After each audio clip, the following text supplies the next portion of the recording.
Good morning, this is the Eager Beaver Show. You are listening to a True North Eager Beaver Media Incorporated podcast.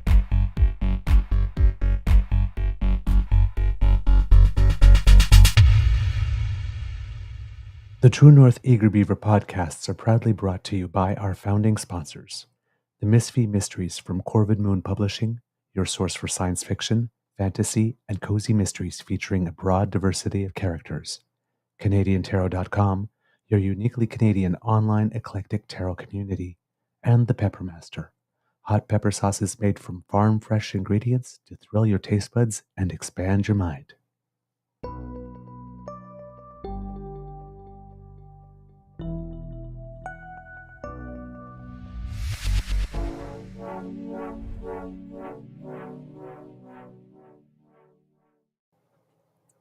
Well, good morning, kids and cubs.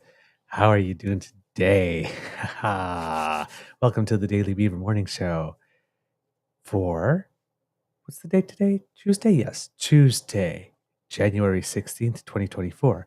I'm your host, the Eager Beaver, pronouns he, him, hey, Mr. Beaver Ray, and with me as always is my good friend, Mr. Grizzly. We have a nibble for you today. A big thank you goes to our podcast's founding sponsors, the Peppermaster, the Misfit Mysteries from Corvid Moon Publishing, and CanadianTarot.com. But before we get into it, let's do the most important thing we do every morning here at the Beaver Lodge. Let's say hello to you, Mr. Grizzly, and ask you how's your mental health doing today. Well, good morning, Mr. Beaver. My mental health. It's, I woke up at 3 a.m., so it's probably not great right now. You know, one of the things about mental health, to maintain it in a good and positive state is that you literally need to get enough rest. If you're not sleeping well, it affects every aspect of your life, of course, but your mental health especially so. And this is something that's been well known for a long time, but it's seldom talked about when people talk about, you know, good mental health practices.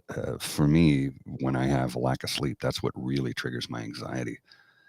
And of course, you know, not enough sleep, your depression kicks in. So I'm not great today, but I'm not terrible. It's just not enough hours and not enough rack time, as the saying goes. And hopefully tomorrow will be better.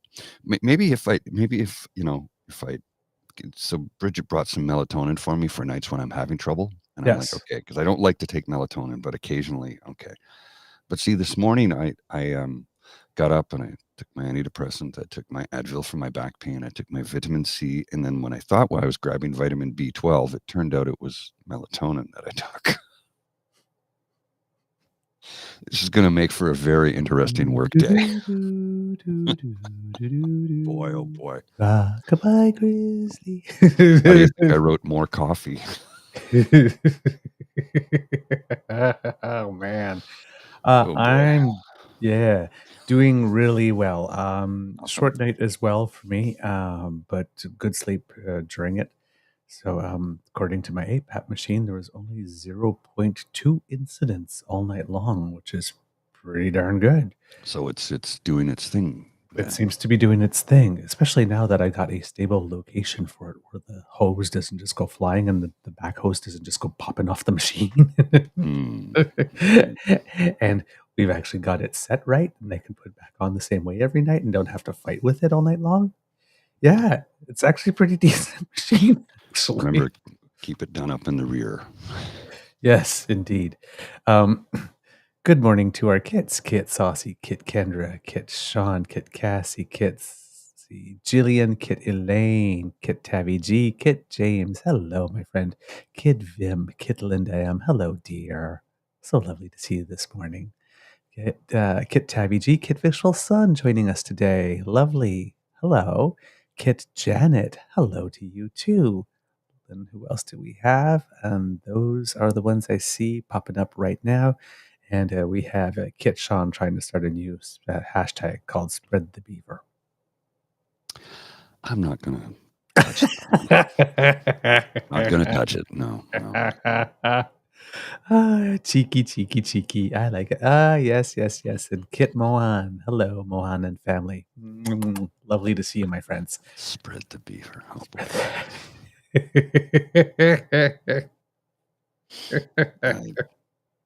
I love our audience. I mean, it's a great play on words. It is, because it's exactly that, a play on words. All right, kids and cubs. In the news, there's lots of stuff going on. Number one, get your tinfoil ready. Oh, what Oh, happened now? yes. Because What did I there's lots miss? going on. Well, first of all, we have all the premiers seeming wanting to join in on the whole fact that, yes, something about Trudeau's electricity regulations that don't start until 25 and are not fully in effect for another 11 years are the cause of all this electricity Of course. stuff. And then it seems that inflation numbers will be coming out today, and they will show that inflation has increased. That's the prediction, from about 3.1 to 3.4 during December, which is going to do the same thing for the Conservatives as it did the last time it went up a bit for 1 month. Them claiming that all Justin Trudeau's policies did it, and look at, we're back in it again. Yes, and let's look at the rest of the world too. Can we look at it? Yes.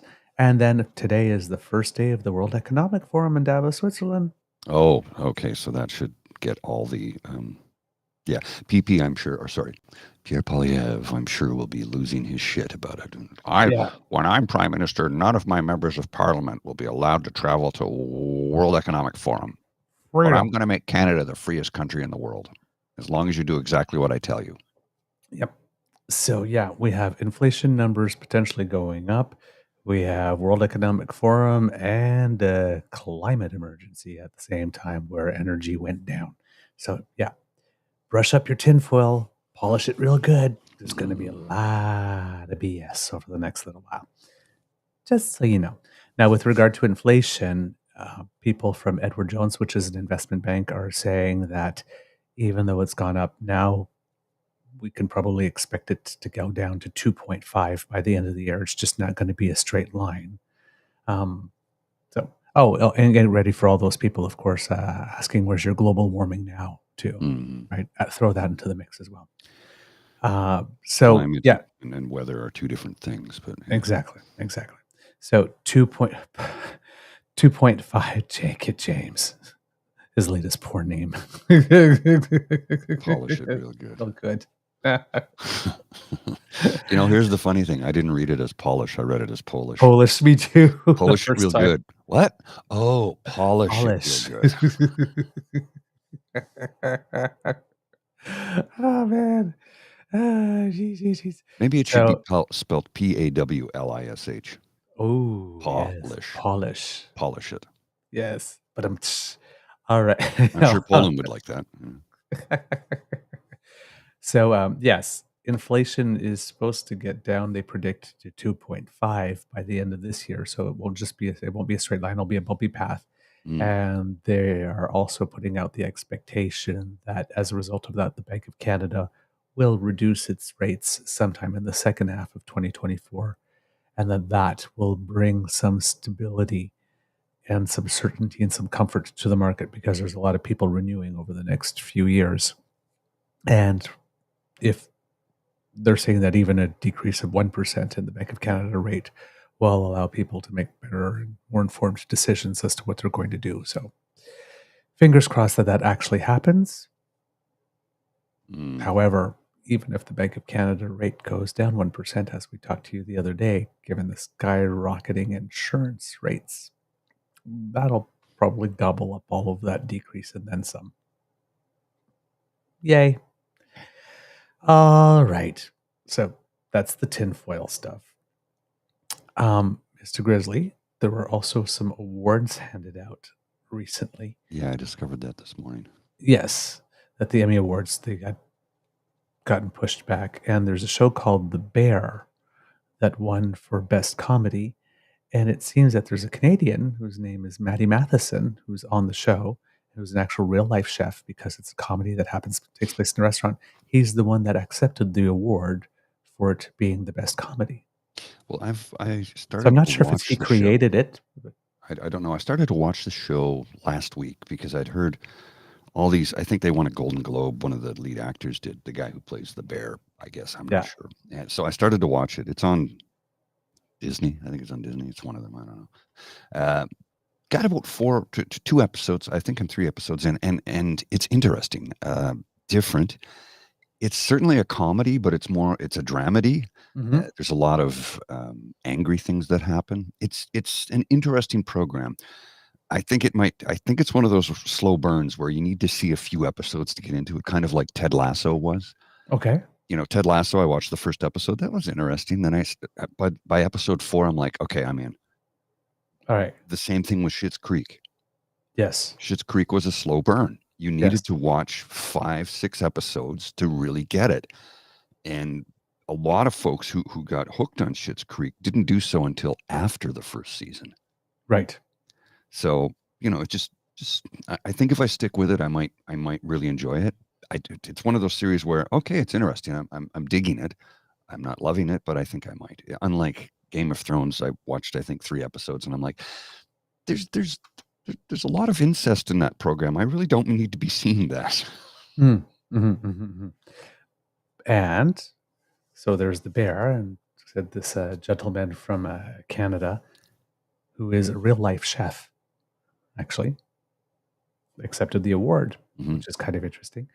And then they had the primetime Emmys the other day, and I think they had the no, that's the primetime Emmy. Sorry, they had the Golden Globes the other That day. was a week ago, And I think. yeah, and someone you like very much, Ali Wong, Yes. Yeah. won for Best Actress in a Limited Series for something called Beef. oh darn, Beef. Yeah, I was going to say Beef, Feud, yeah. but that's FX. That's the FX series. Yeah, I Beef. did. I haven't watched the entire series, Beef. I watched a couple episodes, and then life gets in the way. We're busy folks. My buddy out in Calgary sent me a message. He's like, "Dude, you should really watch this. I think you'll really get it." And I started to watch it again, and it's interesting. It deals with mental health. It deals with the simplicities of life and the complications, and how sometimes they can really push a person over the edge. It's really good. It's classified, I think, as a comedy. I guess it's definitely not slapstick. Mm. I would put it into the same category as The Bear. Certainly a comedy, but it reflects a lot of real life situations that can throw people for a loop. Hmm. Yeah, it's about, from what I gather, a road rage incident that just goes all wrong. Yeah, it All does. wrong. Yeah, it does. Sometimes you gotta let it go, kids. Yeah, dramedy. Probably. That's a good word for it. Dramedy. Yeah. Yes. In the news, there is also some strike action. It seems that the Saskatchewan Teachers Federation is having a 1-day strike today because they're Midweek. worried about class sizes. The education minister in Saskatchewan says that there are 2 pilot programs currently in the works that would address some of those issues, but they're starting a 1-day strike. In Quebec, a lot of the strikes have started to resolve themselves. There, I think around December 22nd or something, there was a provisionary deal stricken with some of the unions. The Quebec one is, don't want to say hard to follow, but it involved many unions. At one point, there was 5 unions together calling themselves the Common Front, and the government had to do a whole bunch of things with each and every one. But it is resolving itself. But there were up to 400,000 employees that were affected by all those strikes or involved in strike action in one way or another. So that's coming to a resolution. But also the National Defense Unions. I think it is the National Defense Union that's called. Employees in Ontario and Quebec. There's about 500 sort of support staff, recreation workers, kitchen staff. They're all going on strike as well, starting today. And for them, it's wages and working conditions, with the president of that union saying that many of them are working 3 and 4 jobs. So they would like a little bit more job security. So it seems that 2024 is a big continuation of 2023 in terms of year of the strike. People want better conditions. People don't want to have to work 2-3 jobs anymore. People have the crazy expectation that if they're working full time, they should be able to have a roof over their head and food in their belly, a little extra over for a little dignity. Call people crazy. Yeah, and every time we use that word, people get upset. No, but I mean, I don't mean in that sense, right? I know. This is perfectly and totally, completely reasonable expectations. Oh, yes. Of course, you did see in the news where a gentleman in Quebec who blamed wildfires on the government pled guilty to actually setting 14 himself. Yeah, or 13 or something. 14. Paris, his name is, or something. Yes. Yeah. Brian Pade, the individual who propagated conspiracy theories against about forest fires being started intentionally as part of the New World Order planned by elites, intends to plead guilty to setting forest fires. Okay. Yeah. So we've come full circle now, right? Because when they do something wrong, they generally say that there was a plant from the left who instigated that, or somebody from the government that instigated all of that, and that they're the victims. This time, someone actually started the fires and then said, "Oh yeah, the government did it." Okay, and then you've got really, again, the usual suspects like Crybaby Caillou going, "See, it wasn't climate change." And it's like, okay, who's going to explain to these fools that whether the fires were set by someone, whether they were caused by lightning, and at the time there was so much lightning, that what happens after the fire gets ignited is kind of affected by climate change? Because everything is so dry.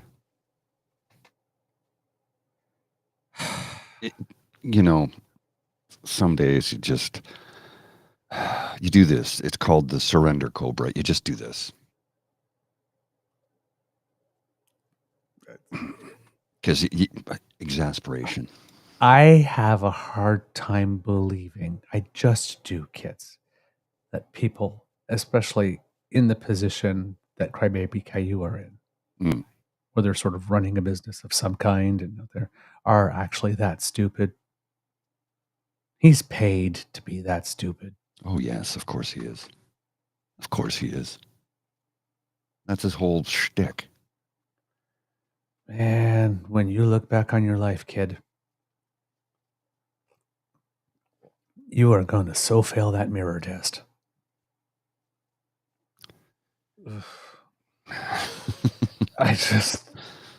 No, but it's seriously, unless you are stunted somehow, how do you look back when you're 50, 60? Grandpa, what was it like? What did you do for your life? I was a shit gibbon for pay. Here's the thing. I don't think he'll ever come to that realization. In all honesty, I really don't. I don't believe he will. I don't believe he will. I believe that he thinks he's doing the right thing for his pay. Whether he believes in what he's doing or not is irrelevant. He believes he's doing the right thing to get paid. And that's all he cares about is money. That's it. And obviously he wants some sort of power, because why would you be stopping for such a horrible contingent of government individuals when literally they wouldn't even want you in their circle? So he's trying to get some sort of position within there. That's my take on it anyway. I could be way off base. It's happened. It will happen again. But, I think he's just trying to get some sort of position with some government in some province, probably Alberta for the most part, if he continues to stump for UCP and the conservative movement, the reform movement, I should say. Who knows? I could be way off base, but what does anybody what do the kids and cubs think about it? I'm curious. Yeah, me too. Me too. In not so great news, I heard this the other day and hadn't had a chance to get to it, but today we do have the time. It appears that the Department of National Defense says that it's taking steps to improve training for staff at the military's Sexual Misconduct Support Center, acknowledging that men who report being abused have not always felt safe, secure, and supported. This is from the CBC. The federal government issued a notice late in December saying that it intends to award a sole source contract to an Ottawa-based company to provide personal training at the Sexual Misconduct Support and Resource Center. The center, quote, has a requirement for the provision of training on how to best support men affected by sexual misconduct, particularly those who have lived experience of sexual trauma. Men accounted for almost half of all new cases filed opened on claims of sexual misconduct in the military during the last official reporting period in 2022-2023.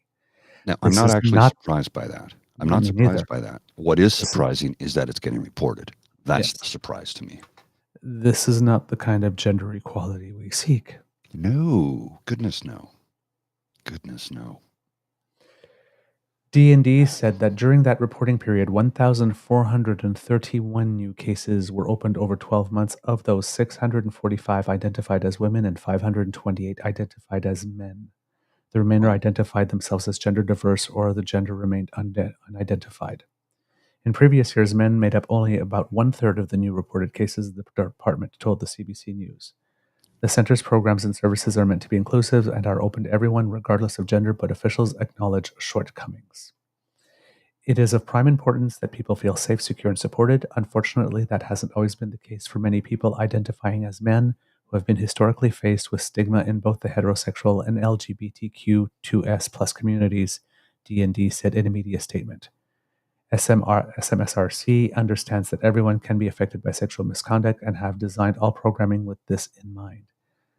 The department says it does not currently offer services tailored specifically to men, despite the fact that 1/3 prior to this of the cases being reported were being reported by men. There is nothing. Wow. They're only getting around to it now. That's troublesome. Yep. The company in line for sole source contract is Men and Healing, an Ottawa-based psychotherapy firm. No dollar figure was attached to the solicitation, which was intended to give other interested companies the opportunity to demonstrate they could do the work. Charlotte Duval-Lantoine, a fellow with the Canadian Global Affairs Institute, said D&D's admission that male victims of sexual misconduct have not been well served is significant. Last month, Statistics Canada reported that the percentage of men in the military who reported having been sexually assaulted was 2.5 times higher in 2022 than it was in 2018.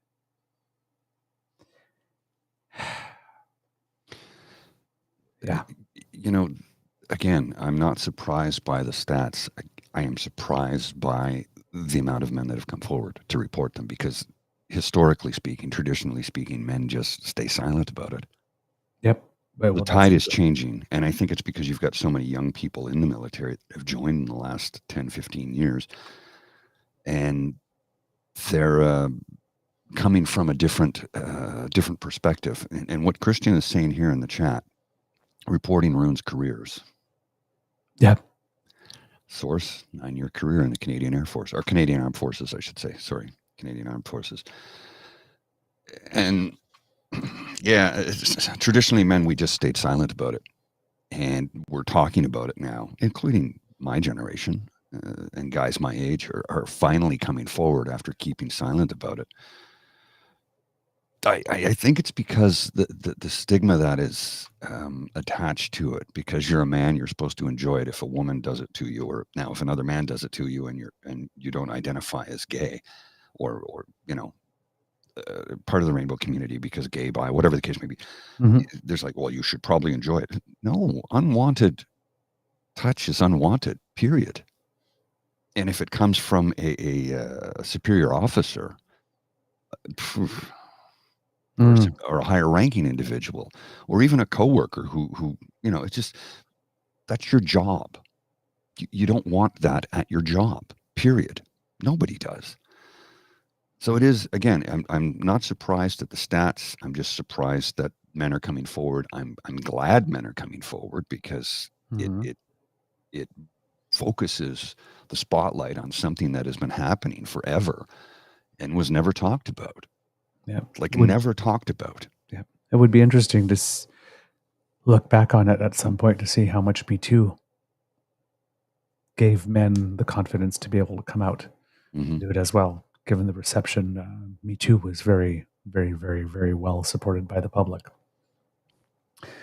We know that men tend to underreport, said Duval-Antoine. She called for more research to determine whether the reported increase was driven by heightened awareness of sexual misconduct by an actual spike in the number of assaults.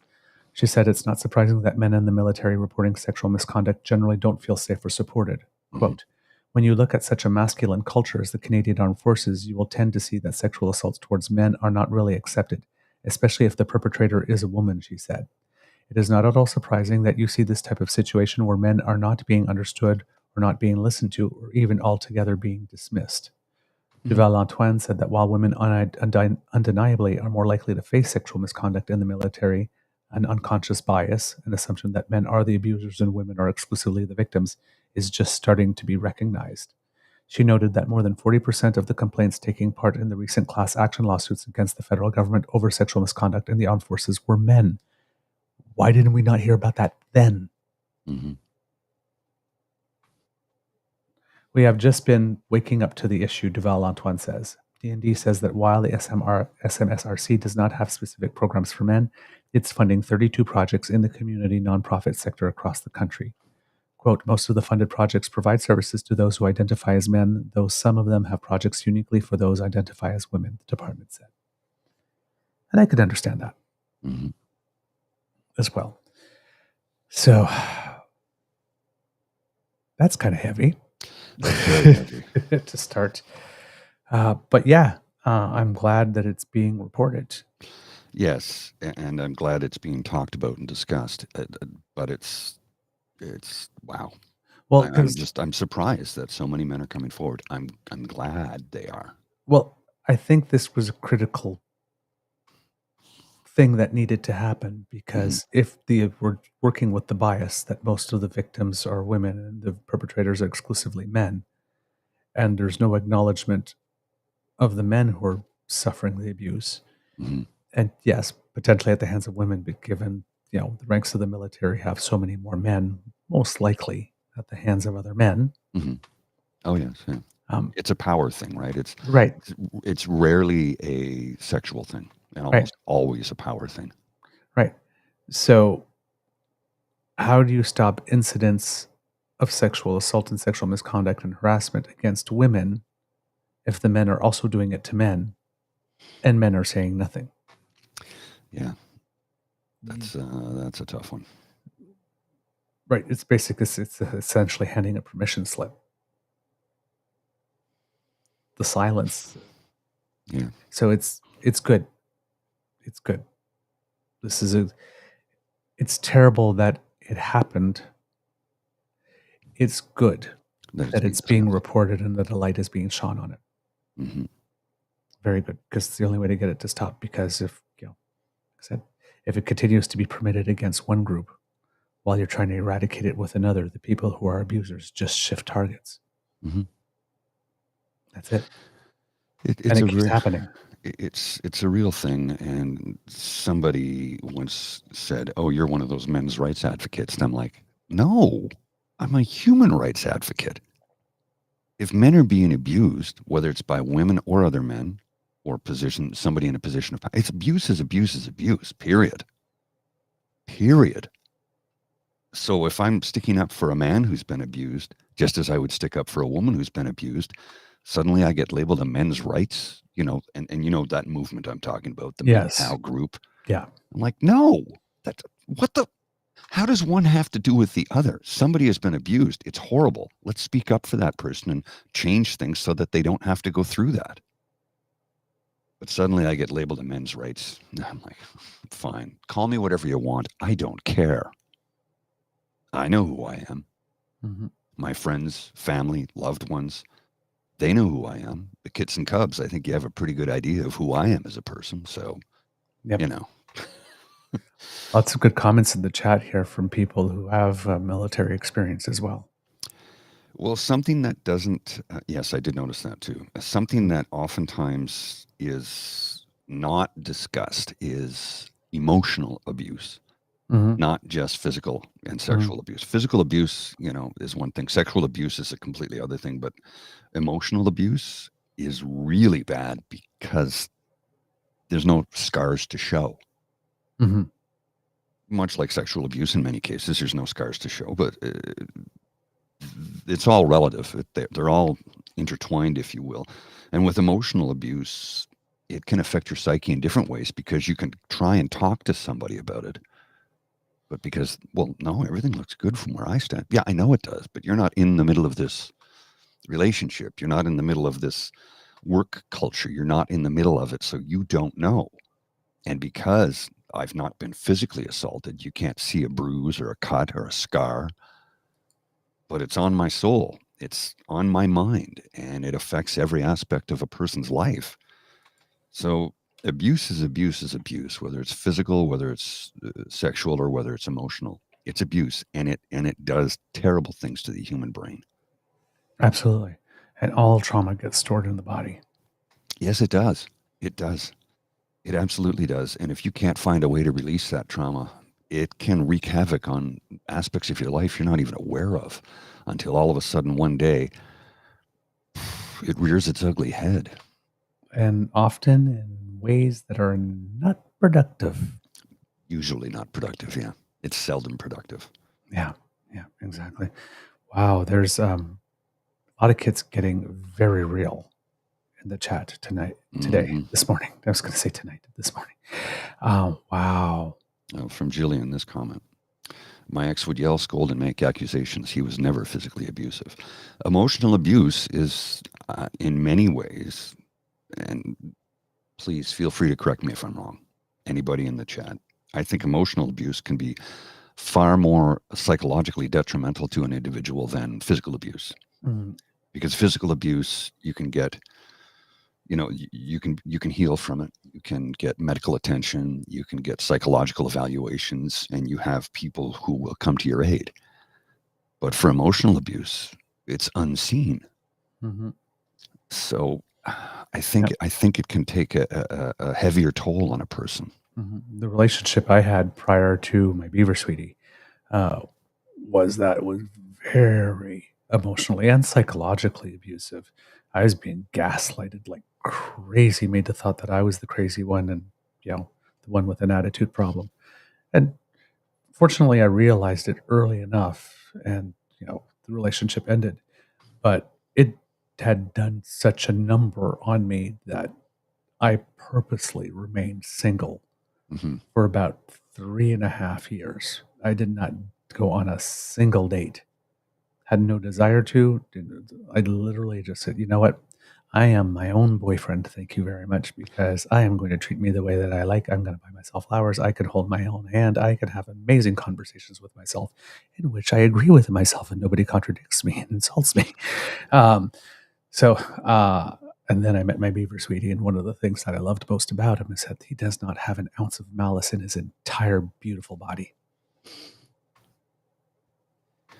But yeah, it's like, when you've been with someone and you leave and you say, you know what, I'm not interested in seeing anybody, doing anybody, going on a date with anybody for the next 3.5 years at least. Thank you very much. I understand that. Yeah. After my previous relationship ended prior to meeting Bridget, that was in 2017. And I had resigned myself to, I got over the heartbreak very quickly because of one of the last things she ever said to me. And I discovered, oh, you're a horrible human being. I'm not going to get into it. I think I've talked about it before, but I don't want to get into the nitty gritty of it today. But here's the thing. I had said to myself, okay, I'm not in a position emotionally to be with anybody right now. I need to heal myself. And I worked on myself, and I'm still working on myself, and I will for the rest of my life. But I had resigned myself prior to meeting Bridget. I had resigned myself to the fact that, okay, well, I'll just be alone. I won't be in a relationship. It's not going to happen for me, and that's okay. I'll still be able to date. I can still date. There's still women that find me oddly attractive for some reason. So I could still go on dates, but I had come to the conclusion that a relationship was just not in the cards for me. Well, when you've resigned yourself to, you surrender to whatever the fate brings you. Fate brought me to Bridget. So, And she's delightful. Yeah, I just can't look, man. I'm thankful and grateful every day for meeting her, and let's move on before I get emotional. I'm gonna get a coffee. I gotta get a coffee. All right. But yeah, so men, women, boys, girls, doesn't matter the age. Even if you're a senior citizen, if you're in a situation like that where you're not being respected, speak up, say something.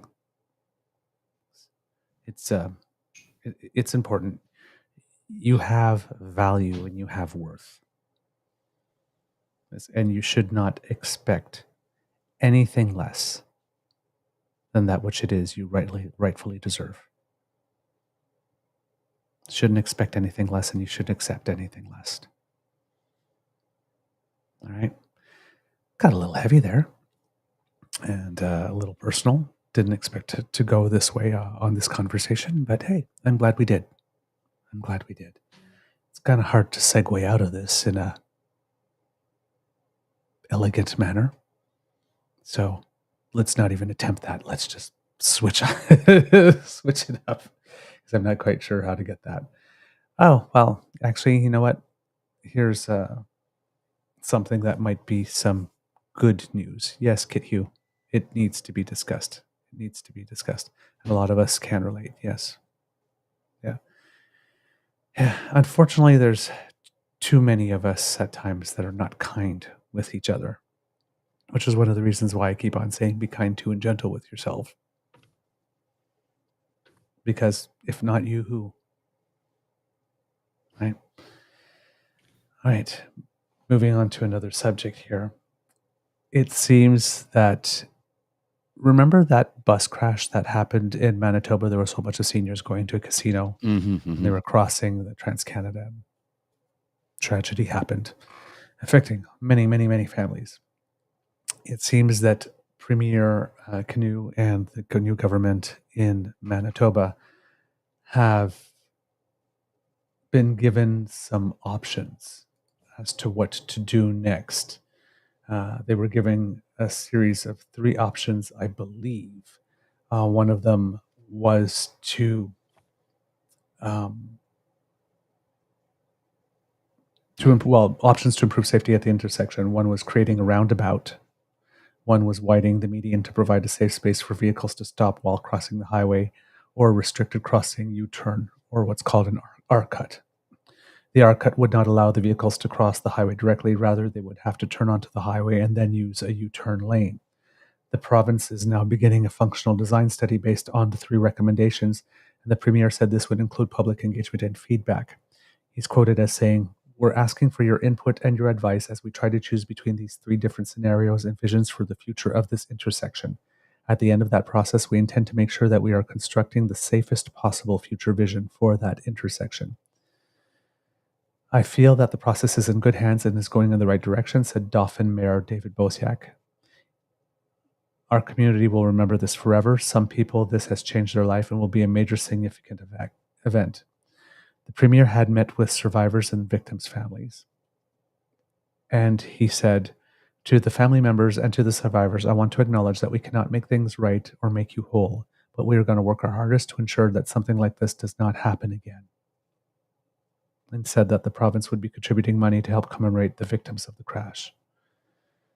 A lot of the families appeared to believe that this was very welcome news and that they very much supported the manner in which the Premier did come to them and is dealing with this and is including them in the decision.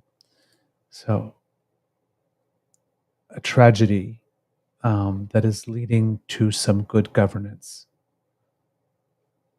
and people feeling seen and people feeling validated as their concerns are being addressed. This is what it's about. If you have public service, first and foremost on your mind, when you're the leader of a province or any jurisdiction, this is what it's about. This is how you do it. Indeed. Well, you say public service. I wanted to show something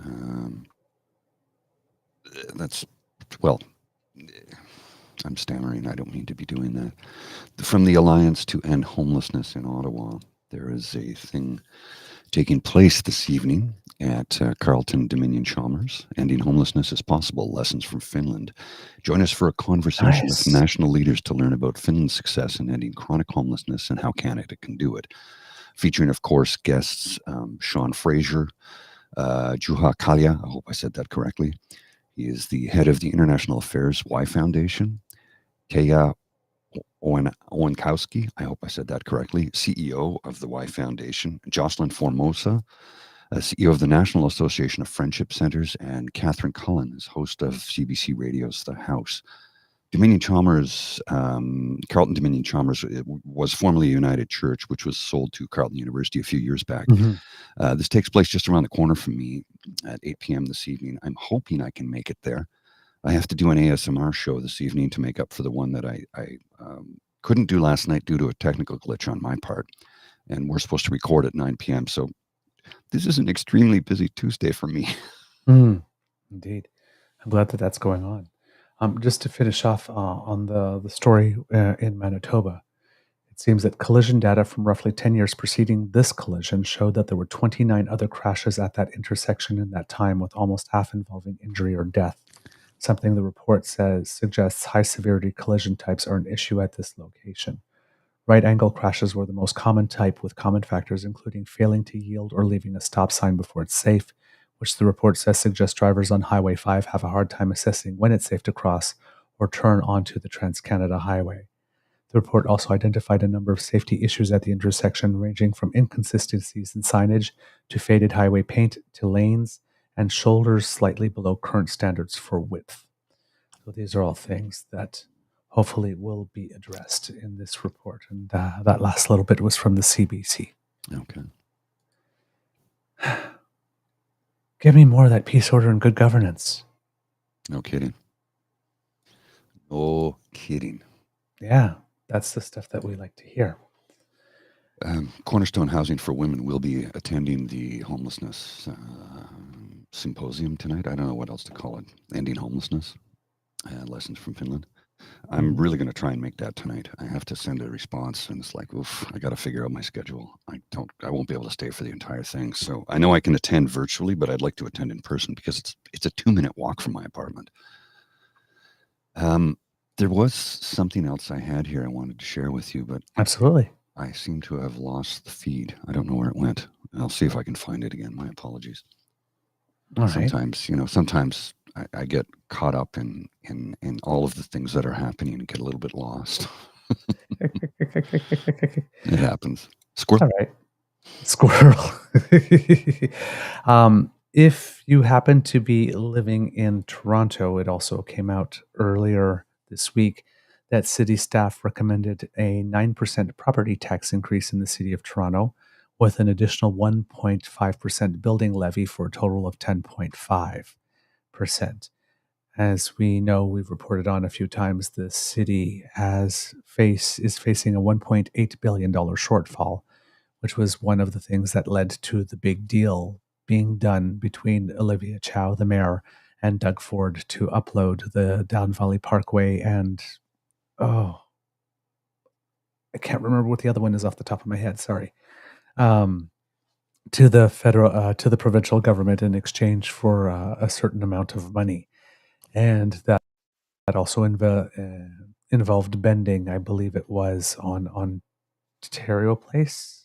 I think it was. Could be, I'm not sure. Yes. Mayor Chow said, I did not create this financial mess, but it needs to be fixed. We need to get the city back on track, which is true because unlike provinces and the federal government, municipal governments are not allowed, at least in Ontario, are not allowed to run deficits. Mhm. They have to balance the budget every year. So, in this case, property taxes are considered at this time the only way, because cities also have very limited tools in order to achieve that. Now, Toronto is not the only city or region in Canada that has proposed double-digit tax increases. Cities like Kamloops in British Columbia and Stratford in Ontario also have been doing it. Property tax on average went up 4.9% in 2023, which is the most since the highest increase since 1992. Vancouver, Saskatoon, and Calgary also have recently approved property tax increases. Residents of Halifax are also told that they can expect some property tax increases. Mayor Mike Savage there is saying, we don't want to put an undue burden on taxpayers, but this year is going to be very challenging. Mayor Chow said the tax increase could be as high as 16.5% if Ottawa doesn't provide more shelter funding for asylum seekers. I have a feeling that some of that will come through because the federal government did move on it a little bit before, but they did not give as much as the city was requesting the first time around. So, yeah. Time will tell. Time will tell, indeed. So that's these potential increases in Toronto were outlined by Budget Chief Councillor Shelley Carroll at a news conference, I believe it was Wednesday of last week. And she said, it's no secret that this is going to be a challenging financial year. According to city staff, the property tax increase would cost the average household another $26.75 per month, or about $320 annually, and generate $380 million in additional revenue this year. Meanwhile, the city building levy would cost another $4.42 monthly, or about $53 per year. I feel strongly that we cannot keep kicking that can down the road. We need to get our city back on track, Carol said. So it seems getting our city on track is the media line that is being used in Toronto to sort of brand this. In her remarks, Carol also cautioned that if the federal government does not come forward with $250 million in funding for refugee claimants in Toronto shelter system, the city will have no choice but to impose a 6% federal impacts levy, raising the total residential tax to 16.5%. And here, as the communication strategist, that's an interesting move to call it a federal impacts levy. Interesting. Which it might be an interesting way to put a little bit of a squeeze on the federal government to get some of that money, because I'm pretty sure, given the big push that they've done on housing, that the last thing they want is in the city with the most populous. I can't finish that sentence because I started it incorrectly. The city with the largest population. I was like, "Oh, you're gonna flounder there. That's the wrong word." You saw it coming. The brick wall. Like, boom. Ooh, didn't even need the binoculars for that one. That was like right in front of me. And a city on which the government really, really depends on if it wants to have a chance at winning the next election. That having about 3 to 6 million people being told about a federal impacts levy as it adds 6% to your property tax bill is probably not going to be a winning move. So smart play. Smart play by Mayor Chow here on this one. I am optimistic, however, that the federal government will do something, Chow said on Wednesday afternoon. And here, kids, is how you do it. Right? There's carrot and a stick here. Right? Well, if you don't give us the money, we might have to put something on the tax bill and label it a federal impacts levy. But I'm sure that the federal government will do something. Rather than, if we don't do it, and we know they're not going to do anything because they're a this and a that, blah, blah, It's a subtler way of playing the game. It's a much subtler way of playing. She's not doing a Danielle Smith and screaming, or a Mo that we're not going to obey you. No, I think if you were to do something, Yeah. In an interview Thursday morning with CBC's Radio Metro Morning, Minister of Immigration, Refugees and Citizenship Mark Miller said his staff have been at the table with the city discussing further federal support. Quote, I think I can see something positive coming on the horizon. I can't guarantee the numbers that the mayor has put out, but it's certainly something that we're willing to on work with the city on in a productive way in the next couple of months. Miller said that the cost figures provided to his ministry in private are at times different than those that fly about publicly. Quote, but we are certainly willing to meet them at a point that makes sense, and it's a question of sitting down and doing the hard work and looking at the numbers and what they're for. Asked about Shelley's warning of a federal impacts levy, Miller said responsibility for any municipal tax increase would fall squarely with Chow and her administration. Quote, anytime a city imposes a new tax, you can call it whatever you want, but it's still a city tax. It's not a federal tax. The decision-making process is for the mayor and her office to assume. So again, kindly, but without trying to, again, say, yeah, no, I think we're going to be able to do something. May not be whatever the number you think it is, but I think we'll be able to do something. But if there's a raise in taxes, that's all you. The property taxes in Toronto are unbelievably low compared to the rest of the country. It's absurd. Yes. And it's because each mayor didn't want to do anything about it. It was like, we're not going to raise taxes. We won't get reelected. Oh, yeah. But meanwhile, the city's broke and the infrastructure is crumbling. And developers keep building more and more properties upon an infrastructure that cannot support these developments. How do I know this? I have friends in high places. I've got friends in low places too. I got friends who will just drop me a little note saying the electrical grid in Toronto is basically on the verge of collapse because there's too many people attached to it, and they don't have enough money to fix it. Yep. The same with the sanitation, the sewer system. It can't support the amount of people that are suddenly thrust upon it because they've not spent the money on upgrading it in decades simply due to the fact that they didn't have the money to spend it on. Yeah, indeed. Now, here's some interesting numbers here. If Toronto wanted to fully address this year's if the city of Toronto wanted to fully address this year's opening pressure of almost $1.8 billion through taxes alone, it would need to increase property taxes by a whopping 42%, according to budget documents. That's how long previous mayors have let this problem accumulate.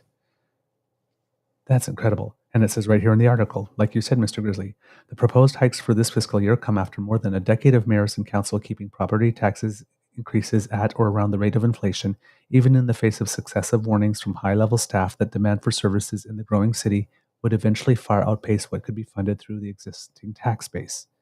The details of the proposed increases for 2024 could change in the coming weeks as city councillors debate the $17 billion budget. Under provincial strong mayor powers, Chow will also present her own budget proposal on February 1st. Interesting that Mayor Chow is going to make use of the strong mayor powers. That's a bit of a zig when I expected her to zag. But here's the best part. It's like, oops, Dougie's like, damn it. Didn't intend that for you. When I gave you stronger powers, I meant so that you could help my developer buddies. I mean, you could build houses. We're building houses. When is somebody going to ask Doug which house the province of Ontario has built? Every time he says, we're building houses. No, you're not. The province isn't building a damn thing. Developers are trying to, and they tend to whenever they can get a piece of property and build on it, but they won't be building on the Greenbelt. And now, of course, we find out that all the money that was spent on those pieces of property on the Greenbelt, they're suing the province to get their money back because they're not allowed to develop on it, which means we're going to end up paying no matter what.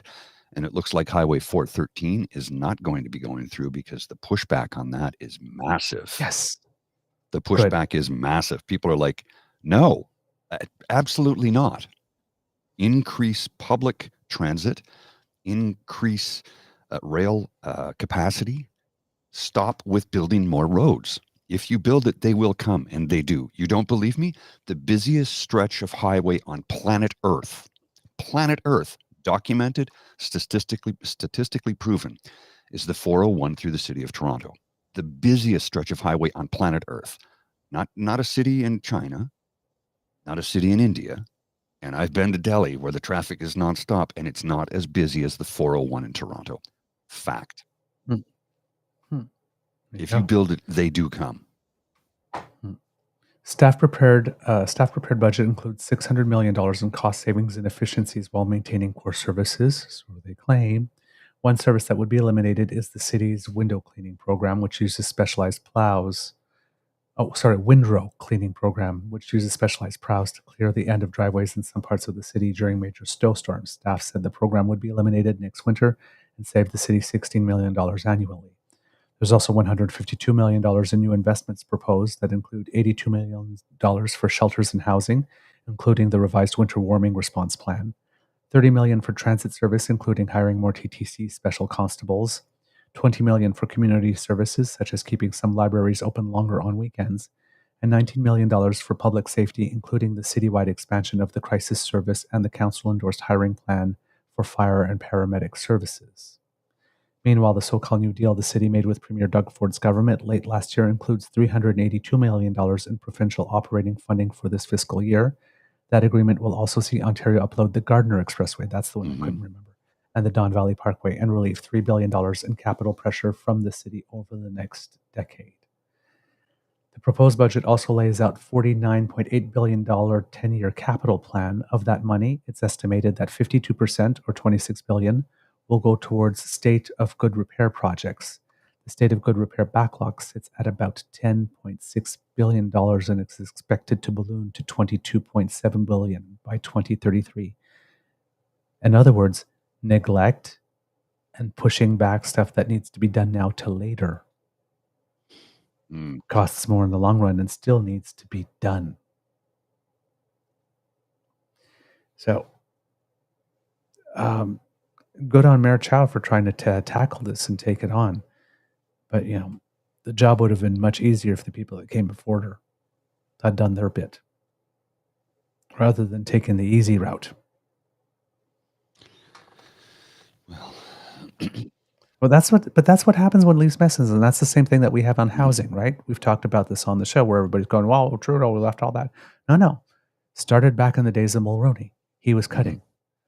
And then Chrétien Martin came in and we had the austerity budgets because we needed to get ourselves back on track to save the Canadian peso. That's what we were calling it back then. I do remember that. And they did sweet F all. And then we had Harper come in that just gutted whatever was remaining. Just completely gutted on anything affordability. And then when he did decide to fund something, it was tax incentives, and the way that they were spread out, it was like there was 281% more for people that were middle and high income earners than there were for people who needed affordable housing. That gutted it.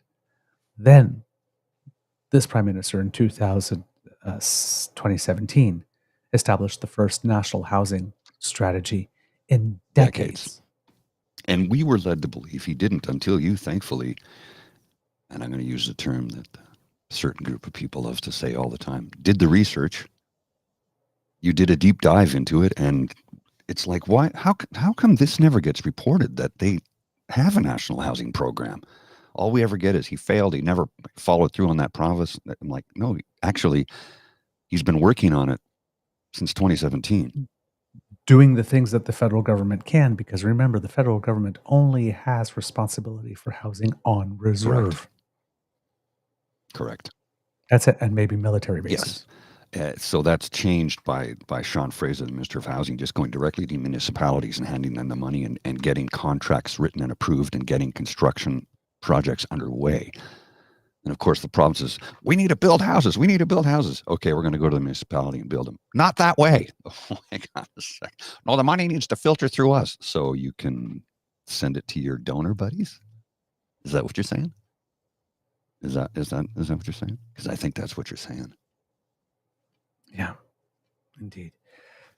Mr. Grizzly, I think we have a show. Yeah, just about. I just have a couple of little things I wanted to add in. Please do. This is an interesting one for those who, every now and then you'll hear Pierre Poilievre say how broken Canada is, and yet, well, that's just really not the case. And here's why. I'm going to show you a little factor here. As effective as very, very recently, I don't know what the date. So this was in 2022. I don't have the latest date, but from U.S. News, in 2022, Canada was ranked the second overall country on planet Earth to live in. As of 2022, I don't have the latest stat on that, But that's, it's pretty recent. What else do we have here? Oh, there's this little thing. Where did it go? There we are. Yeah, so most economically stable countries. Well, look at that. Let's just have a look at this document right here from the World of Statistics. Number one, Switzerland. Number two, UAE, which is not a surprise. And number three, oh, look at that, Canada. And they say, where's the USA? Oh, it's not in the top 10. But look who else is in the top 10. Germany, Sweden, Netherlands, Norway, Denmark. Huh.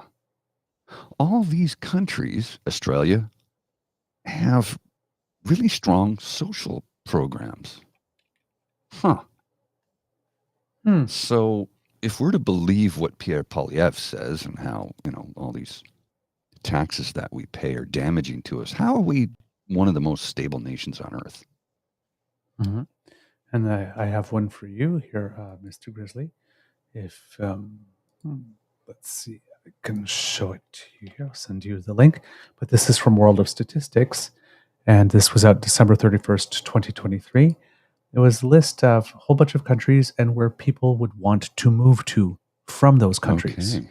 Oh, yes. Yes, I have seen this. Let me just put this up on the screen here. It's interesting. So, there are two countries that stand out on that list for where people want to go to. If you'll just scroll down. So let's see. Let's see. There's Canada, and there's Canada.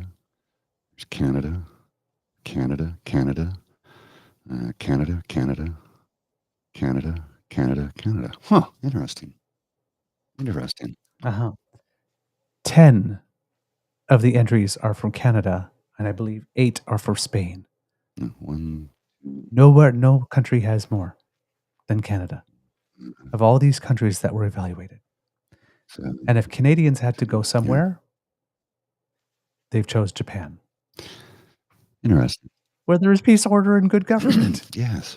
And people follow rules and like experts. Yeah. Interesting how that works, huh? Huh. Who knew? Yeah. So people from France, from the UK, India, Pakistan, Belgium, Ireland, Qatar, South Africa, and Nigeria all picked Canada. Well, that should tell you something right there, right? Wow. I'd like to thank this morning's... But we're broken, allegedly. This morning's cup of energy has been brought to us by the Happy Goat Coffee Company. Columbia Papayan, I think it's pronounced. It's a really great cup of coffee. Chocolate, nutty, good sweetness. It's a medium roast. Oftentimes I like dark roast, but this medium roast is it's the right amount of mellow with the nice bold burst of caffeine that's going to get me through the day. Yes, we are looking to Happy Goat for sponsorship. I did write to them. Oh, I love their coffee. I love their attitude. I love their rainbow friendly. They're good. It's a good company, and everybody I know who's worked for them says, no, it's a great place to work and local. They're a national capital based company here in Ottawa, and you can go to they do have a website. I'll see if I can find it and put it up in the chat. Great coffee. You can order their product online. So, if you like it, if you want to help support a local company that has great coffee and a great reputation for how they treat their employees, and ethically sourced specialty coffee. It's not cheap, but it's also not the most expensive either. There are other coffees that I can get in local grocery stores that are quite a bit more expensive. So, there's one right here at the corner of Elgin and I can't remember the name of the street. It used to be a big chain from Seattle, and now it's a Happy Goat. Yes, indeed. And before we go, before we close, we received a letter from a listener. Yesterday, that I would like to address. Okay, please. Because there was some interesting comments in there, and I just wanted to make sure that we were talking about this. Yes. So it's from Kit Steve in Edmonton that wrote to us and said, "Good morning. Your Edmonton encampment comments this morning on your podcast failed to mention that this all starts with our mayor, Amarjeet Sohi, who happens to be a former Liberal MP. Last week, he issued a state of emergency and demanded a meeting today, Monday. I thought, if this is an emergency, why are we waiting till Monday? Turns out our mayor issued a statement from Hawaii and would not be back till Monday. Wow, these people freezing to death will just have to wait till Monday. Just a little balance would add to your credibility, unless you had no idea who our mayor is and what his previous life was. Or was this just conveniently overlooked? This is first and foremost an Edmonton problem. The province has funded 1,700 shelter beds, and the province has no say in removing these encampments. This is done at the direction of the city administration. Regards, Steve, I will preserve the last name, Edmonton. Thank you for your letter, Steve. Actually, thank you. Thank you. I will not make assumptions about your intent because it does come across potentially, the word choice, as in you wanting just to make sure that we slagged a Liberal along the way by having to mention that he's Liberal MP and stating that we were not credible and that we lacked balance. I went back and listened to yesterday's show, and the portion of the show which we talked about the encampments, we did not talk about anybody. We did not mention any names. We didn't. Federal, provincial, or municipal. And we did say specifically, or at least I did, that it would be really good if the city provided space at which there could be such an encampment, maybe some ice fishing tents, and that they used security and law enforcement to make sure that the people in those places were kept safe rather than using them to dismantle the camps. Now, we were picking on Danny, but that was for the grid. For the electrical grid, exactly. So, with due respect, I do not think that there was a lack of balance there, but your comment is well taken. We could have specifically said the mayor. I think this also comes from the fact that we mentioned that Danny was away out of town, out of province, while the grid was happening, and so was the mayor. That's quite Very fine. fair and valid point. But fair and valid point. But the mayor did say that he wanted to have a meeting and he did want to be there for it. Whereas the premier, she congratulated Albertans for doing a good job on reducing this when she didn't make the call herself. Right.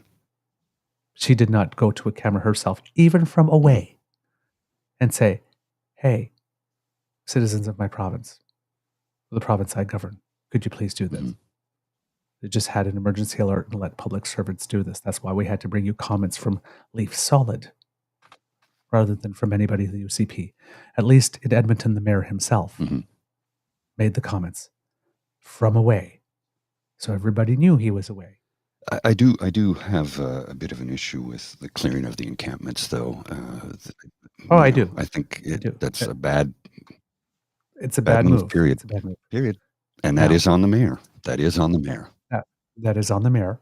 And truth be told, because we believe we'd be transparent, we do know that the mayor is Amarjeet Sohi because we talked about him on previous shows. We do know that he happens to be a former Liberal MP. He also happens to be a former Liberal cabinet minister. What was he before that? We've also mentioned that we know that he had former employment as a bus driver and was often laughed at and disregarded as someone who couldn't know anything and couldn't have any use in public service based on his past job from the people who right now are trying to make you believe that common people. They support the working man and common people, extraordinary people. The irony of that, right? It's just gripping. So, the other thing as well that you mentioned in this message is that this is first and foremost an Edmonton problem and that this is all, it starts with the city. It actually doesn't. Oh? Housing first starts with the provinces. Funding the city. How much they're willing to fund shelters, how much they're willing to fund housing first, how much they're willing to do that job. It is the responsibility of the funding. You're right. The fiduciary responsibility comes from the province. Yes. So the mayor, the fact that it was the mayor, the fact that it was not overlooked, it was not for lack of balance, it wasn't for hide anything. We didn't mention anyone. But when we did talk about it, we did place the responsibility at the city level for this one. Now, the provinces has funded 1,700 shelter beds, and according to the city of Edmonton, like we mentioned on the show, the only reason that they did break apart the encampments is because the city claimed that there was enough room and shelter. That is debatable. Mhm. We've seen the lines, we've seen Bear Claw Patrol, and even though there are places in shelter, that doesn't mean that the conditions in those places of shelter are such that people want to stay there. Some shelters are not safe. We have Kit Dan here, who's often on the chat, who recently made a great intervention. Mhm. I believe it was at Toronto City Hall, stating that, from his personal experience, he stayed in many, many shelters, and some of them are well run, some of them are not. He look, we're gonna, at some point in time, we will do a show that deals with this topic from a firsthand lived experience. We'll bring Dan in, and he can regale us with his personal lived experience. This is something he will tell you. He was on the streets for 19 years. So if anybody's going to be able to tell you what it's like to do it, he can. Yeah. And there are people as well, as we mentioned, because of addiction and other issues, that can't or won't follow the rules of those shelters. And simply saying, well, we put up a shelter. If you didn't want to take it, too bad, without providing a range of type of shelter housing, something that could meet their needs. We do not do the game on this show, just for out of transparency, of trying to hide or soft pedal whose responsibility things are. So maybe you're new to our show. Possibly, yeah. And you might assume that we're like others, but we're not. We don't do that. So we will not take personally the fact that there seems to be some suggestion in tone. This, and we may be misinterpreting that. It's entirely possible, yes. The written word, it's hard to, the nuance is lost, right? We don't have eye contact. We don't have inflection. We don't have voice. So we're not approaching this from a defensive position or from a position of malice. No. Because there are some good comments in there. Absolutely. Remember, also, this show is off the cuff, right? We're not scripting it. It's live, and when we make mistakes, and we do, we will make amends for them. But I read your letter, and I went back and I listened to the show so that I would know specifically what it is that we said, so that I can respond. And I'm sure that if you go back and you listen, the section where we're talking about the encampments, we did not lay any responsibility at any other level but with the city. The fact that we did not mention specifically the mayor's name. Minor oversight. Sure. Yeah. Oversight or not oversight, I don't think it was necessarily necessary. It wouldn't necessarily have added or detracted anything from what it is that we were saying about the message about providing housing and the need to do it. And for other cities as well, to provide that type of housing, that type of shelter, or build barracks, for example, as you suggested, Mr. Grizzly. But we are happy to mention it on the show. Yes, the mayor of Edmonton is Amarjeet Sohi. And yes, he is a former Liberal MP, was a former Liberal cabinet minister. I have no problem to mention that. We did not know that he was way out of town on vacation. You say that he is. We will take your word for it. And we're sharing this news with the kids because we are transparent. But please do not make assumptions that we are not trying to provide balance or that we are trying to conveniently overlook things. It's not our style. It's not what we do. So thank you for bringing us some additional information. We're bringing you some additional information as well. Hopefully this is an exchange. Do not make the assumption that providing shelter is strictly a municipal thing. No, it's levels of government. That's not where it starts. That's not where it starts. It's where it ends, but it's not where it starts. It's where it ends. And they have the ultimate responsibility for service delivery. Yes. That is true. And also don't make the assumption that just because some officials say that we have funded X number of shelter beds, that all of those shelter beds are available on a certain day, or those shelter beds have been designed in such a way that the people who need the service can use the service, or actually even designed with the needs of the service users in mind first. Because our friend Dan can tell you from personal experience that often these services are designed with very little consultation with the community that will be most affected by the services that are being offered. Problems are usually a little more complicated and nuanced than saying it's just all one person or one level of government's fault. Yes. But thank you for the message. Thank you for the knowledge. You educated us. Hopefully we get to educate you too, and hopefully we keep growing together. And hopefully you will keep listening to the show. But it was an important letter, and we did want to address it and bring it on the show. And we do appreciate the input. We do appreciate the input, and we will never go out of our way to belittle anybody, because we don't do that. That's not who we are. So we're not doing that. So please don't take offense to this. We're just trying to get the facts straight and reflect that in our show. And explain to you how we work, and for everybody else listening, because we don't necessarily quote everything. We don't necessarily cite everything every single time. We don't, right? Sometimes you have to have been following us for a while to know what we're referring to something in the past, to know what we've talked about in the past. Sometimes if you just arrive, you don't know what came before, that type of stuff. That's why sometimes we repeat things. If you've been listening to the show for a while, oh God, are they saying that again? They always say that. Well, because we have new people are joining and they need to be up to date on things, which is why I've said this many times before, and I'll say it again.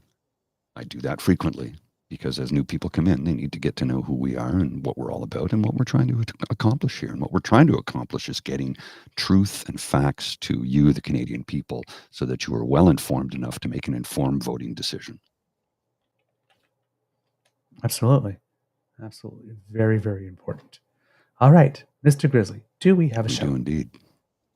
All right. Kits and Cubs, that's the end of this episode of the Daily Beaver Morning Show here on the Crier Media Network. We hope that you enjoyed listening to us, because we love making this for you. Now remember, sharing is caring, and word of mouth is priceless, so please tell your peeps and poops all about us. And if you'd like not to miss a show, you don't have to. Thanks to the Ray Girl. You can go to our pod page. That's podpage.com/The True North Eager Beaver, lowercase letters with a hyphen between each one of those words, or you can scan that QR code that's right under my chin. And that way, when we have something fresh off the bandwidth, it will get directly to you. If you'd like to support us in other ways, you can go to our True North Eager Beaver Media Incorporated YouTube page, which has crossed the 600 subscribers. Yay! 400 more. Had somebody try to get into it with me yesterday on Twitter. It's like, oh yeah, no people watch your show, blah blah blah. Okay. It's like, thank you. And again, it's like, thank you for showing that you do not understand how our industry works. That you think we only broadcast on what platform, but thank you for your engagement. And then a whole bunch of stuff about my race and of course, and all that kind of stuff. And I said, well, this is bait. So thank you. It's like, oh, I'm supposed to react now with a tweet of what baiting is, and then kept at it again. So then I put a tweet of somebody fishing with an arrow going like, this is you. And then apparently I perform oral sex on a really rich person in order to be able to keep this going. Oh. According to that person, yes. So all the money I've spent to make this happen, you're getting paid for by performing oral sex on a rich person? Bro, where's my cut? It seems so. That's okay. I didn't know I was that good at what I did. And Hey, if this beaver could live on blowjobs alone,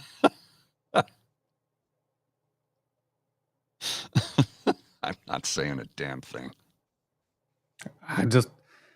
yes. And then apparently, then when I showed him the gif of the person fishing, it's sort of like, oh, so you're showing me your boyfriend, and I just responded like with 3 dots, dot dot dot, and the person went. Of course. I found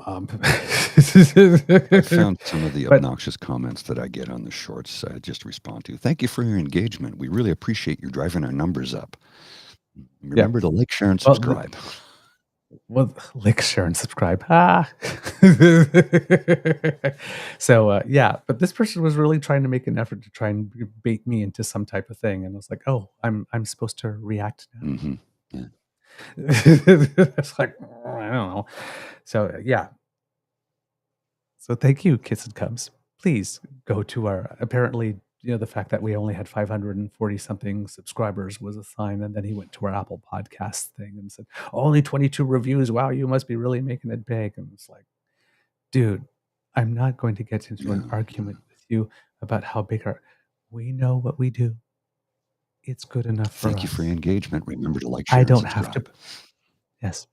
I have nothing to prove to you, and I'm certainly not going to justify to you what our viewership is, and I certainly am not going to justify to you anything about my race. Oh, goodness, no.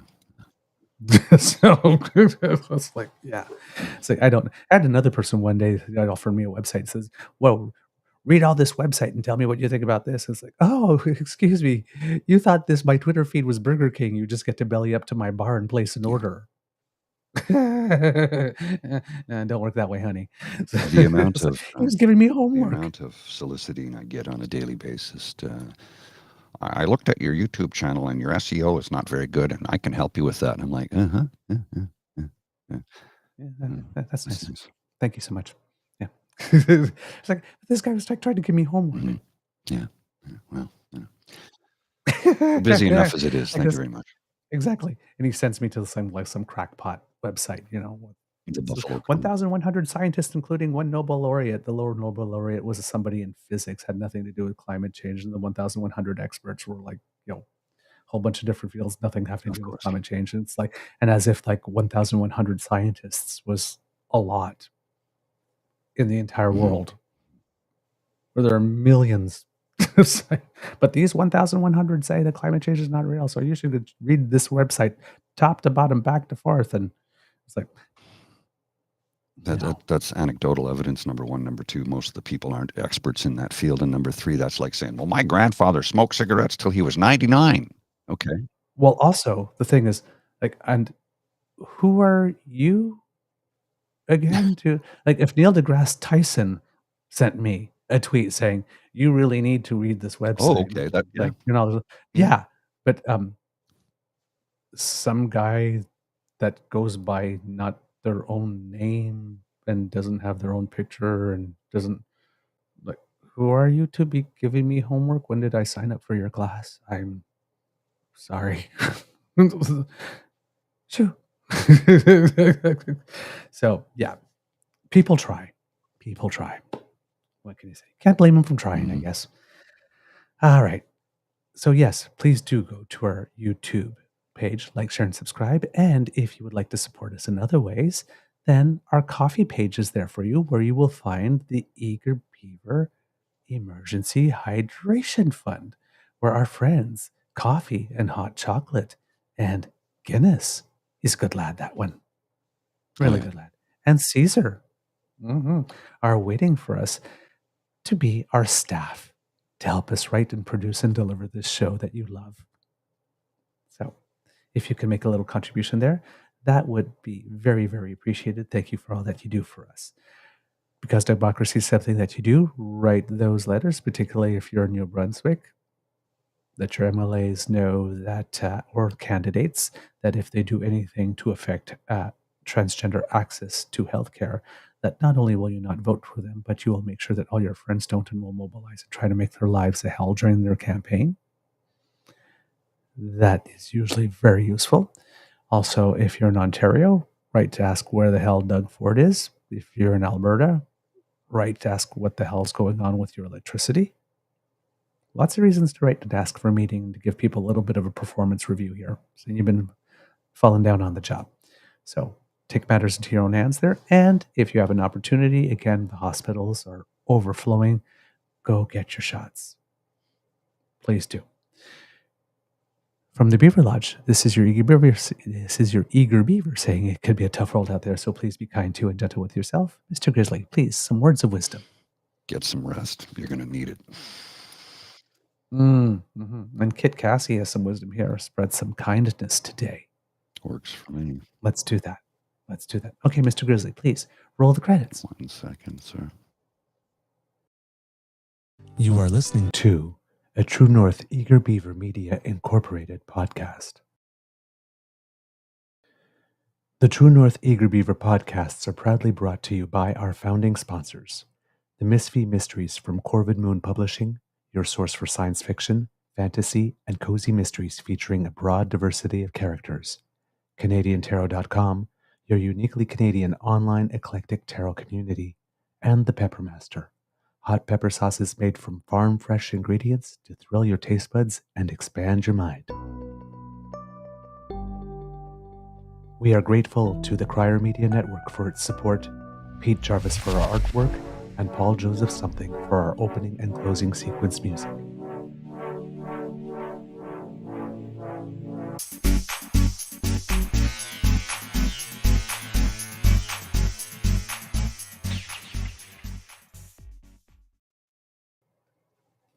For our Easter egg, Kits and Cubs, a little more tennis news.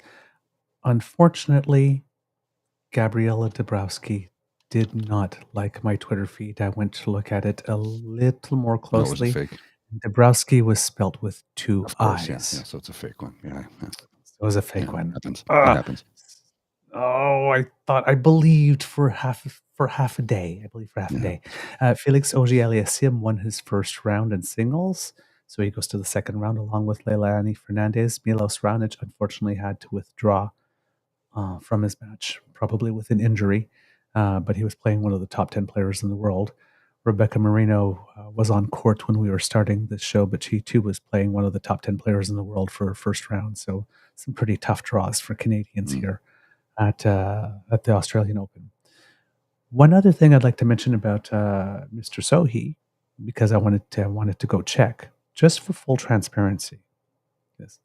From 2015 to 2018, he was the Minister of Infrastructure and Communities. In 2018 to 2019, Minister of Natural Resources. So, and we're going to say it here, as Minister of Infrastructure and Communities for 3 years, and now Mayor of a community, and shelters and stuff of the like are infrastructure.